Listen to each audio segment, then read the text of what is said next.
Une nouvelle vision pour le Gabon, c'est son ambition.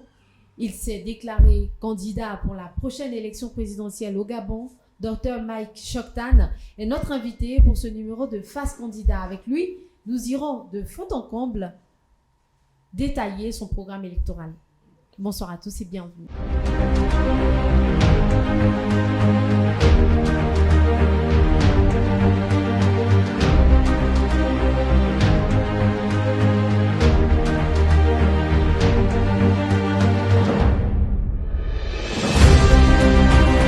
Docteur Mike Choktan, vous avez établi votre vision pour le Gabon. Donc pour vous, il est question de donner une nouvelle alternative au Gabon. Et cette alternative, les Gabonais ont bien besoin de savoir comment est-ce qu'elle sera articulée. Alors, en ce qui concerne votre programme politique... Une alternative nécessaire. D'accord, une alternative nécessaire, comme vous le dites, a bien évidemment des mesures fortes. Voilà, des mesures fortes que sûrement vous avez déjà établies, que vous avez déjà mis en place. Alors, les Gabonais ont besoin de savoir quelle est votre mesure, les mesures principales que vous décidez de mettre en place dans le cadre de votre programme électoral et comment est-ce que vous comptez les mettre en œuvre? Alors, mon projet s'appuie sur 3 piliers. La transformation de la gouvernance, la transformation de l'économie et ensuite la transformation sociale. Alors, je pense que pour les besoins de clarté, peut-être qu'il faudrait que je parle point par point. Oui, tout naturellement, oui. Alors, dans le cadre de la transformation de la gouvernance, un des éléments très importants, c'est le fait de briser la chaîne de la corruption. D'accord. Et c'est d'ailleurs un point que nous comptons aborder dans le fil de l'émission. Toujours dans le cadre de la transformation de la gouvernance, limiter le nombre de mandats des élus en commençant effectivement par le mandat le plus haut, donc celui du président de la République, qui devra absolument être limité à 2. Toujours dans le cadre de la transformation de la gouvernance, mettre fin au cumul des mandats. Un poste public pour une personne. Une personne, un seul poste public. D'accord. Donc, il n'y aura plus, par exemple, de ministre. Ministre, député. Ministre, député, maire. Bon, c'est déjà le cas aujourd'hui. Oui. Mais il n'y aura plus de ministre, par exemple, président de conseil d'administration, etc. Ça, c'est donc le cumul de postes, plus de cumul de postes. Absolument. On est dans un pays où il y a 22% de chômage. Nous sommes le 9e pays qui a le taux de chômage le plus élevé dans le monde. Bon. Il faut permettre à tout le monde d'avoir un accès libre au monde du travail et particulièrement aux fonctions d'État et même aux plus hautes fonctions. D'accord. Donc un premier pilier qui concerne la transformation de la gouvernance. Le deuxième pilier? Mais la transformation de l'économie.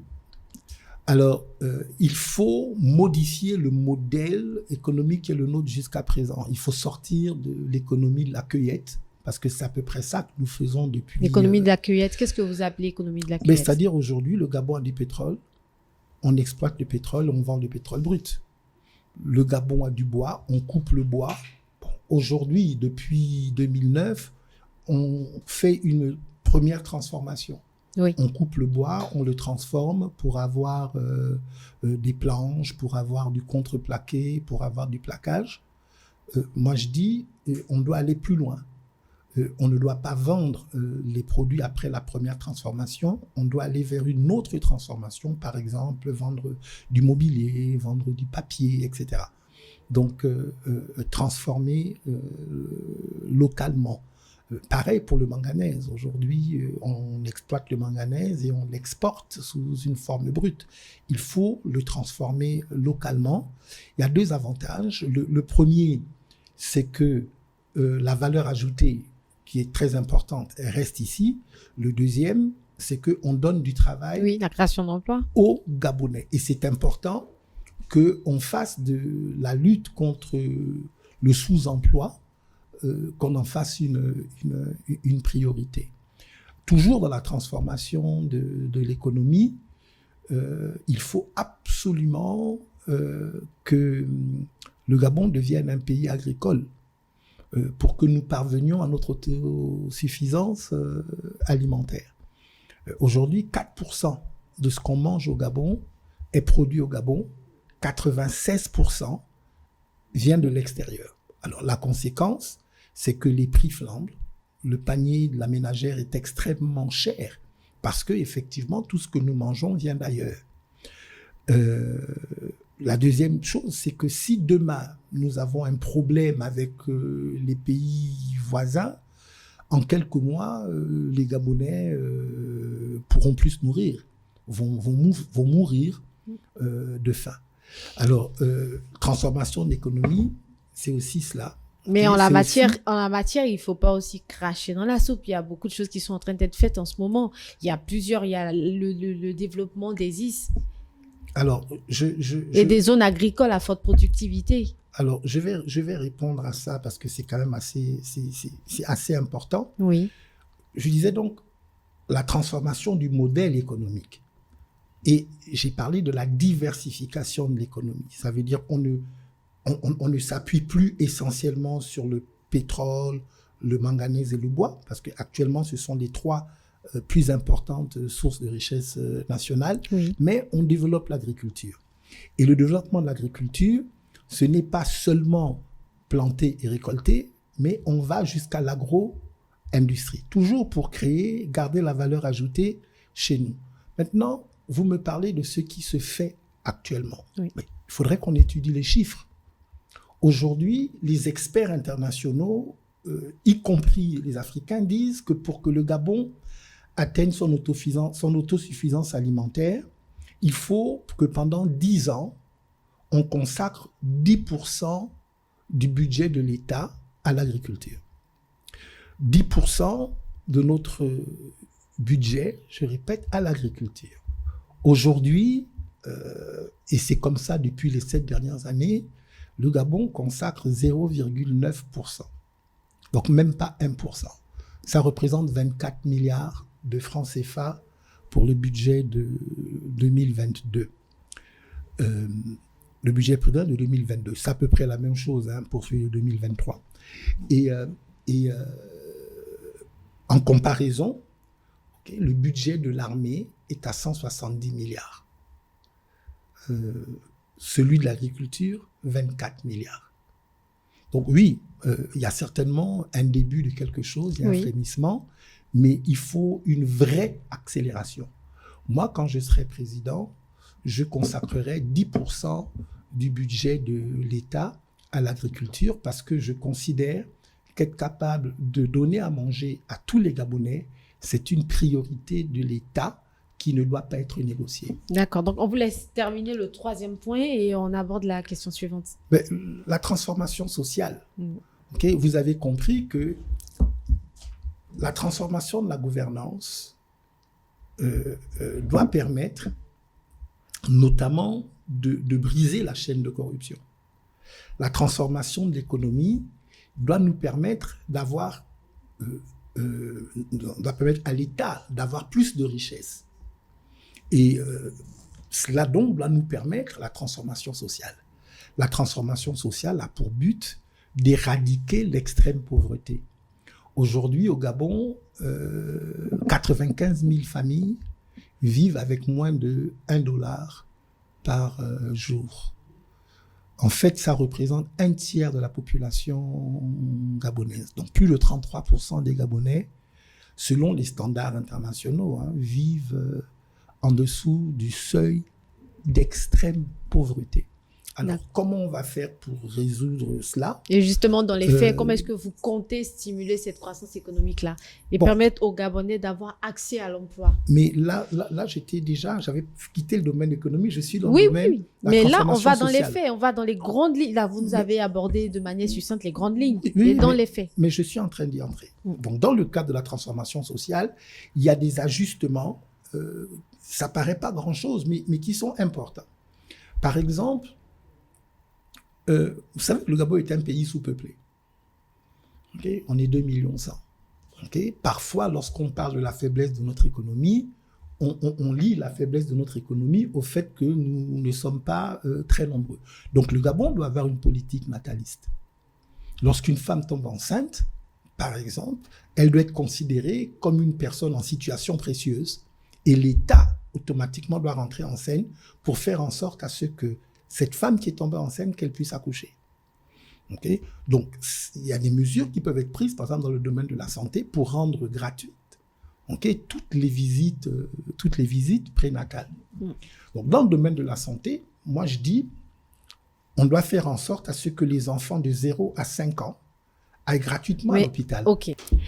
Alors, Dr Mike Jokdan, vous êtes revenu sur votre programme électoral qui est structuré en 3 piliers, donc la transformation de la gouvernance économique, la transformation sociale et la transformation économique. Voilà, ces 3 piliers et nous aurons le temps de les décortiquer avec plus de détails. Donc, concrètement, comment est-ce que vous comptez stimuler la croissance économique et créer des opportunités d'emploi? Dans l'ordre, transformation de la gouvernance, transformation de l'économie, transformation sociale. Mais déjà, j'ai l'intention de lancer une politique de grands travaux. Un de mes secteurs prioritaires, c'est celui des infrastructures. Le Gabon est sous-développé parce qu'il nous manque les infrastructures. Donc, on va faire du Gabon un grand chantier. Et au travers de ces grands chantiers, nous allons bénéficier du transfert d'expertise, de technologie, des grandes puissances.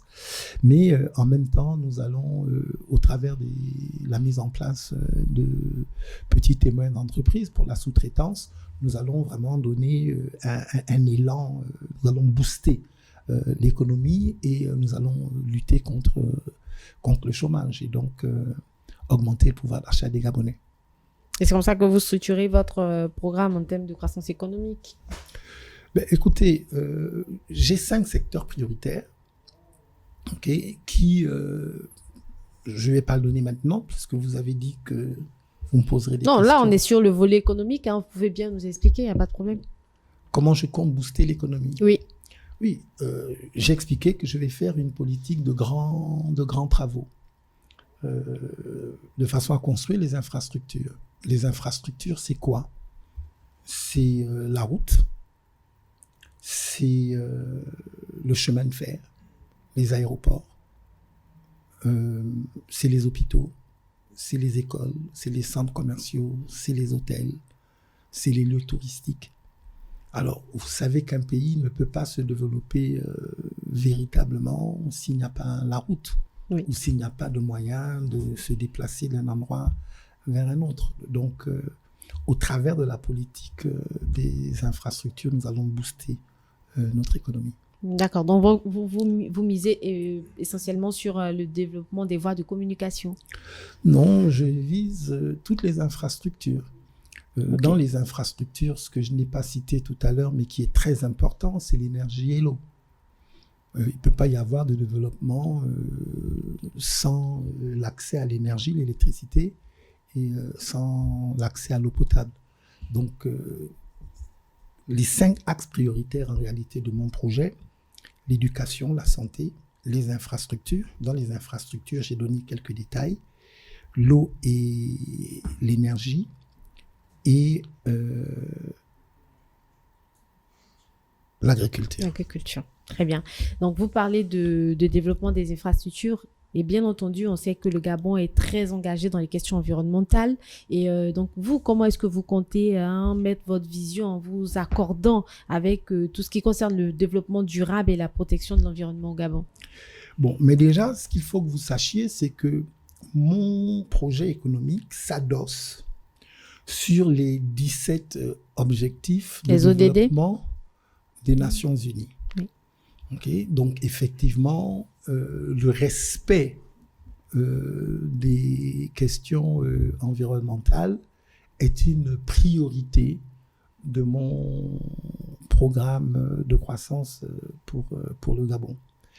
Et cela, même dans le domaine de l'énergie, où nous voulons faire appel à ces énergies nouvelles qui souvent sont moins coûteuses et qui n'ont pas d'impact négatif majeur sur l'environnement. Dans mon projet, nous réfléchissons beaucoup sur la question de l'énergie solaire ou encore l'éolienne, l'énergie éolienne, marine. Docteur Mike Jordan, une question qui concerne le premier volet de votre programme électoral, en l'occurrence la transformation de la gouvernance. Donc, comment comptez-vous renforcer les institutions démocratiques et promouvoir l'état de droit? Déjà, je compte faire appliquer la séparation des pouvoirs. Le pouvoir exécutif, législatif, judiciaire. Faire en sorte qu'à ce que chacun de ces pouvoirs soit parfaitement indépendant et totalement libre. Parce que le constat dans notre pays, c'est que le pouvoir exécutif a un ascendant clair sur les autres pouvoirs. Déjà, je pense aussi qu'il faut totalement réformer la Cour constitutionnelle. Il faut la dépolitiser. Et pour ça, les 9 juges de la Cour constitutionnelle ne devraient plus être nommés par des politiques. Aujourd'hui, c'est le président de la République, le président du Sénat, le président de l'Assemblée nationale qui les désigne. Il faut une autre méthode. Et en quoi est-ce que cette dépolitisation-là pourrait avoir un impact sur le développement, on va dire peut-être sur l'aspect démocratique des institutions? Mais déjà, ce qu'il faut savoir, c'est que si la Cour constitutionnelle est totalement dépolitisée, elle pourra mieux jouer le rôle qui est le sien de gardien des institutions.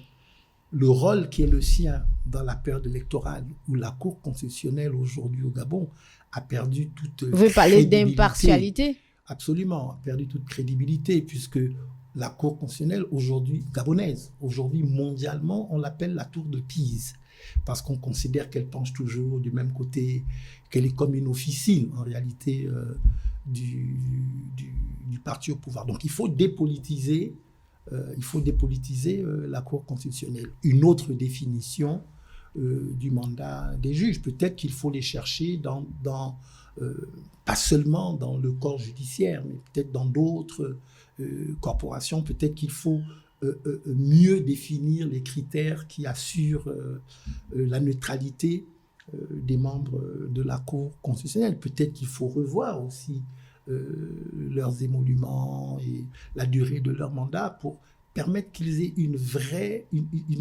impartialité. Parfait. Alors donc, vous nous permettez également d'aller sur un autre volet de votre programme électoral en ce qui concerne la transformation sociale. Mais en fait, je veux aller un tout petit peu plus loin là parce que... Allez-y. Voilà, on a aussi besoin de garantir l'équité et la transparence des services judiciaires. Parce qu'il faut restaurer la confiance des citoyens en leur justice. Donc, il faut veiller au strict respect des procédures judiciaires. Il faut moderniser et renforcer les outils judiciaires. Notre code pénal, notre code civil, notre code du travail, notre code de douane, notre code des impôts. Par exemple, aussi, il faut absolument alourdir les peines sur les crimes financiers, les crimes économiques. Il faut améliorer le cadre juridique de travail entre les employeurs et les employés. Donc, toutes ces choses-là que je viens d'énumérer, ça fait peut-être long, mais ce sont des chantiers à ouvrir et qui seront ouverts. Et qui permettront, selon vous, de renforcer les institutions démocratiques et promouvoir l'état de droit. Bien sûr. D'accord. On aborde donc un autre point de votre programme électoral, à savoir la transformation sociale, comme vous l'avez énuméré plus haut. Alors, quelles sont vos propositions pour améliorer le système éducatif? Alors, déjà, j'ai parcouru le Gabon et donc j'ai vu de mes propres yeux certains des problèmes majeurs qui affectent la façon dont nos enfants sont éduqués. Alors, rapidement, je veux restaurer les internats.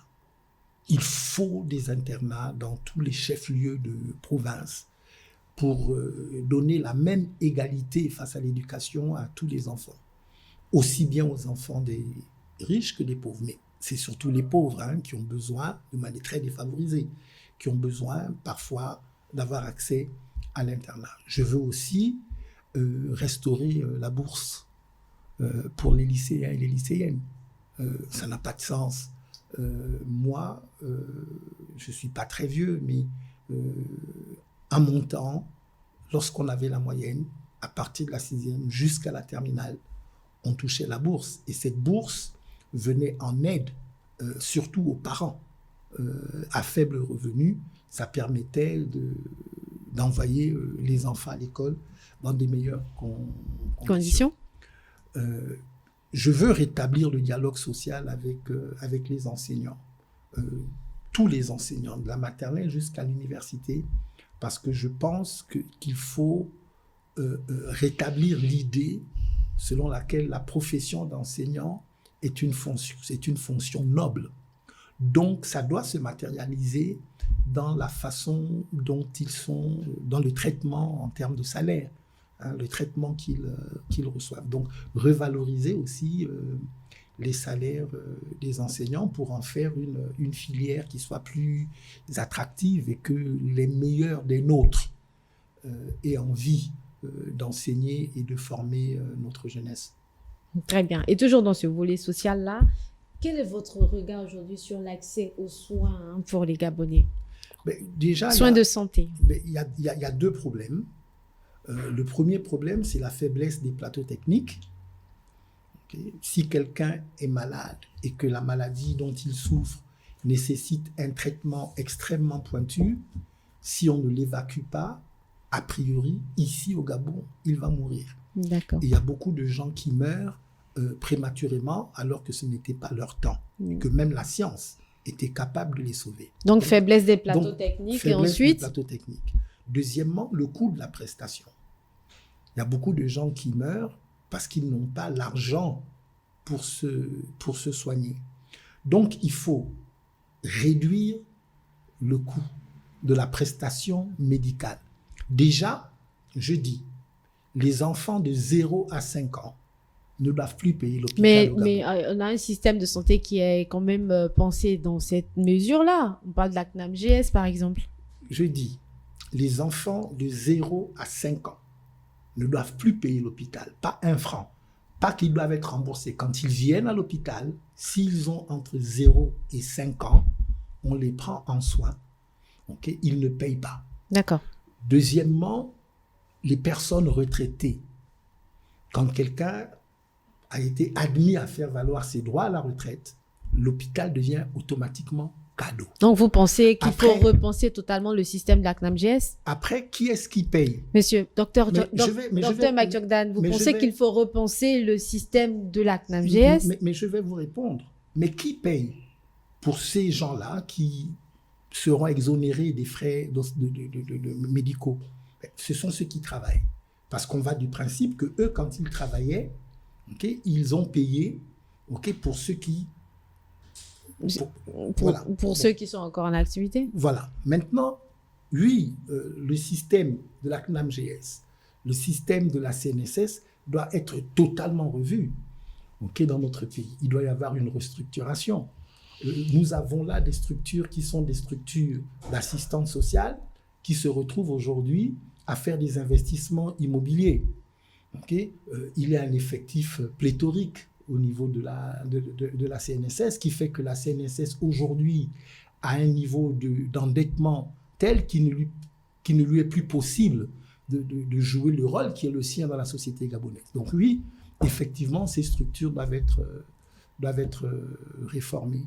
D'accord. Donc, votre plan, votre stratégie pour améliorer l'accès aux soins de santé pour les Gabonais, c'est de revoir les plateaux techniques et revoir également toutes les structures qui sont censées aider les Gabonais, notamment la CNAMGS, et revoir le système qui est mis en place pour les retraités. Je fonctionne en termes de principe. D'accord. Ce que je dis, c'est qu'aujourd'hui, par exemple, quand quelqu'un est malade, si c'est un grand malade et qu'il a de bonnes relations, on l'évacue pour aller le soigner en Afrique du Sud, au Maroc, en Tunisie ou en France. Moi, ce que je dis, c'est qu'il faut prendre le problème dans l'autre sens. Faire en sorte à ce que les plateaux techniques soient sur le territoire.